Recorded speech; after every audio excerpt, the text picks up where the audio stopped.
မိတ်ဆွေများအားလုံးမင်္ဂလာပါဒီပင်ကတော့မော်တာလောင်သွားလို့ဒီ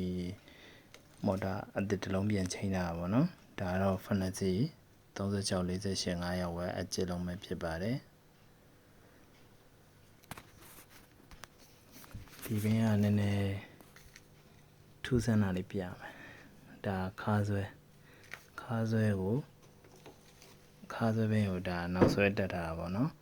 ဒီမှာဆိုလို့ရှိရင်မော်တာကိုကျွန်တော်တို့စုံနေရတော့ပဲတက်ပြီးတော့ကျန်တာကြီးထည့်မိပြီးတော့ခွဲထားတာပေါ့မော်တာရုပ်ခွဲထားတယ်ဒီစုံလေးပဲယူထားတယ်ကျန်တာမော်တာနောက်ပိုင်းမရှိတော့ဘူးခွဲပလိုက်တယ်အဲ့တော့ခါဆွဲညီကိုတွေနောက်ဆွဲချင်းညီဒီလိုပုံစံသုံးလို့ရရင်နော်အဲ့တော့ကျွန်တော်ဒီကောင်လေးစပီးတစ်ချက်ဆွဲပြပေးပါမယ်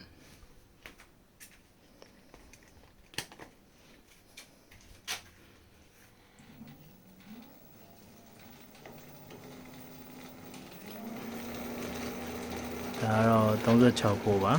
သူ့ရဲ့စပီးပါ